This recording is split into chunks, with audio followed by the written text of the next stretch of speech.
اس کے بعد اگلا نام ہے اللہ تبارک و تعالیٰ کا السلام.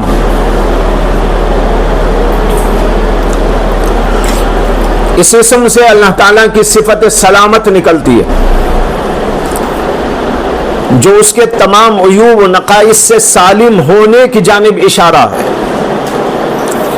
قدوسیت میں بھی یہی مفہوم ہے جو سلام کے اندر ہے، یعنی قدوسیت میں بھی تمام نقائص اور عیوب سے اللہ کا پاک ہونا. اس کے اندر بھی تقریباً وہی مفہوم ہے. امام غزالی اس کی وضاحت کرتے ہوئے لکھتے ہیں هو الذی تسلم ذاتہ عن العیب وصفاتہ عن النقص وافعالہ عن الشر. سلام وہ ہے ذات جس کی ذات عیب سے پاک، جس کی صفات نقائص سے پاک، جس کے افعال شر سے پاک. حتی اذا کان کذالک لم یکن فی الوجود سلامہ الا وکانت معزیتا الیہ صادرتا منہ. جب یہ معلوم ہو گیا تو اس سے معلوم ہوتا ہے کہ دنیا میں کہیں بھی اگر وجود ہے سلام اسی کے طرف منسوب ہوگا، اسی سے صادر ہوگا. کسی کے اندر بھی کوئی سلامتی کا وجود پایا جاتا ہے تو دراصل اللہ تعالیٰ کے اس اسم کی برکت اور اسی اسم کی تجلی ہے کہ چیزوں کے اندر سلامتی ہے، انسان کے اندر سلامتی ہے اور چیزوں کے اندر سلامتی موجود ہے. حضرات صوفیہ اس اسم کی تشریح میں کہتے ہیں کہ لفظ سلام یا اسم سلام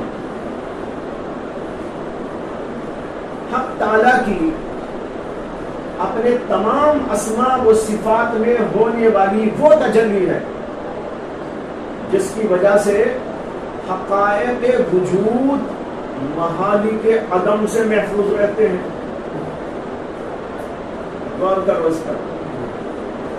صوفیہ کہتے ہیں کہ السلام وہ نام ہے اللہ تعالیٰ کا کہ اس کی تجلی سے، اس کے تمام اسماء و صفات کی میں ہونے والی وہ تجلی ہے، یعنی السلام کی تجلی، جس سے حقائق وجود محالک عدم سے محفوظ رہتے ہیں. یعنی جتنے حقائق وجود ہیں وہ سب کے سب ہلاک ہونے سے محفوظ رہتے ہیں. زمین، آسمان، چاند، سورج اور انسان، یہ سارا جو منظر آپ کو نظر آ رہا ہے یہ اللہ کے لفظ سلام کا اثر ہے کہ باقی ہے، سلامت ہے. اگر اللہ کا یہ نام نہ ہوتا نہ زمین باقی رہتی، نہ آسمان باقی رہتا، نہ اور کوئی چیز باقی رہتی.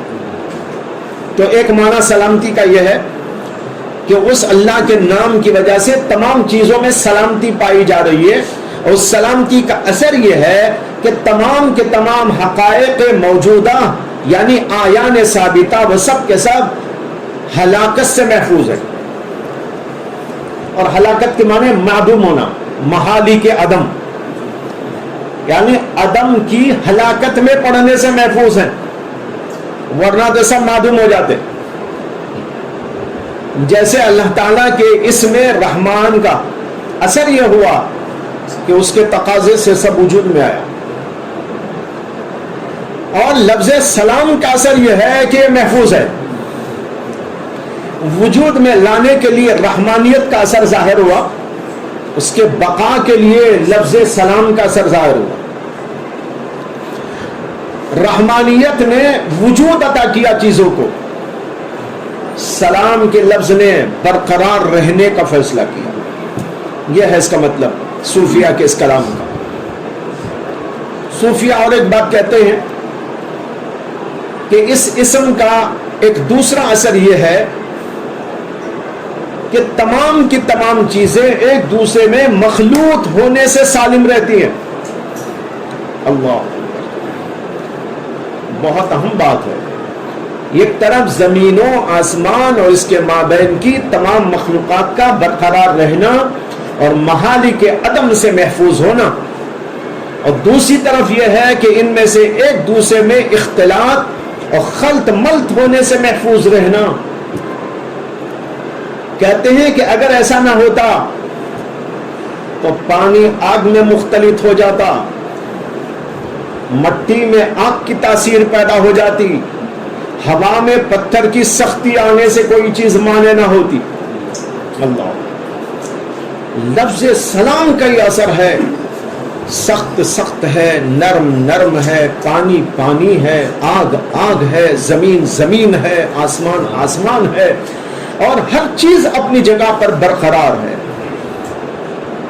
میں اسی میں تھوڑا سا اضافہ کرتا ہوں، اسی کا اثر یہ ہے کہ آنکھیں کبھی سننے نہیں لگتی، حالانکہ بازو بازو، کان اور آنکھ بہت بازو بازو ہیں، لیکن سلامتی نے دونوں کے اندر ایک جو ہے بال لگا رکھی۔ ایسا نہیں ہوتا کہ کبھی جو ہے آنکھ کو دکھائی دینے لگے،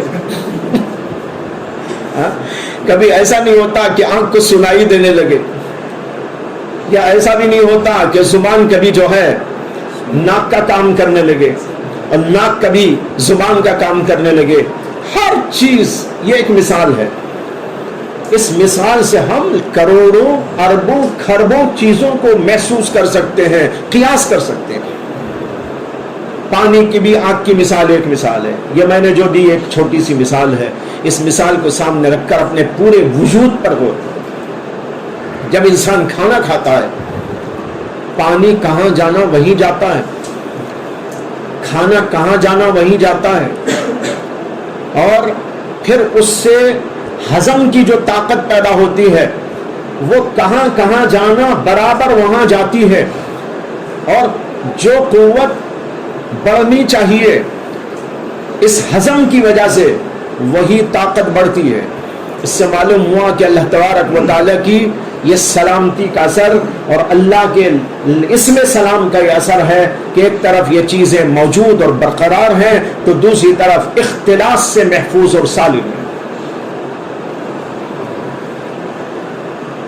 اس کے بعد پھر دو باتیں سمجھنا ہے، لفظ سلام کا تکوینی اثر اور تجلی، اور دوسرا اس کا تشریعی اثر اور تجلی۔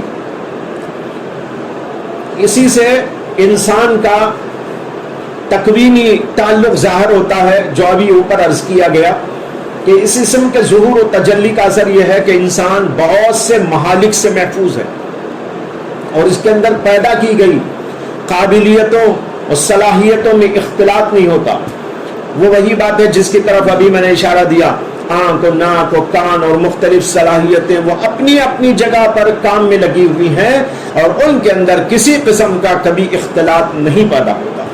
یہ سب اسی اللہ تعالیٰ کے اسم کے برکت اور اس کی تجلی کا ظہور ہے۔ تشریعی اثر اس کا کیا ہونا چاہیے؟ وہ یہ ہے کہ انسان اپنے قلب کو سالم رکھے برائیوں سے، حقد سے، کینے سے، حسد سے، کسی کے ساتھ برائی کے ارادے سے، اور اپنے جوارح اور اعضاء کو گناہوں سے اور محظورات سے۔ جب انسان ان سب چیزوں کو محفوظ و سالم رکھے گا تو سلامتی کا اثر اس کے اوپر ظاہر ہوگا۔ اس سے بات سمجھ میں آتی ہے کہ جو لوگ گناہوں سے نہیں بچتے، ظاہری گناہ ہوں یا باطنی گناہ، ان کے اوپر اس لفظ سلام کا کوئی اثر ظاہر نہیں ہوا ہے، اور انہوں نے اس اثر کو قبول نہیں کیا۔ اگر اس اثر کا، اس اسم کا اثر وہ قبول کر لیں تو ان کے دل کی رونق کچھ اور ہو، ان کے ظاہری اعضاء کا کچھ کام اور ہو۔ جیسے وہاں اختلاط نہیں کرتے اللہ تعالیٰ کسی چیز میں، اسی طریقے پر یہاں بھی اختلاط نہ ہو کہ انسان اچھائی بھی کرنے لگے، برائی بھی کرنے لگے، ذکر بھی کرنے لگے، گالی بھی بکنے لگے، کان سے قرآن بھی سننے لگے، گانا بجانا بھی سننے لگے، آنکھ سے قرآن کی تلاوت بھی کرنے لگے، اور اس کے ساتھ نامحرم کی طرف نگاہ بھی ڈالنے لگے۔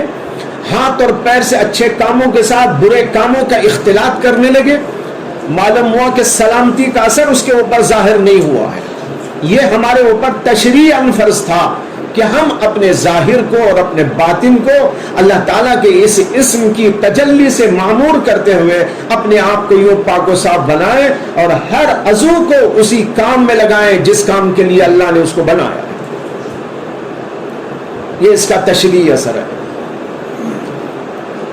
یہ بھی امام غزالی کی کتاب المقصد الاسنا سے جو ہے خلاصہ کیا گیا ہے۔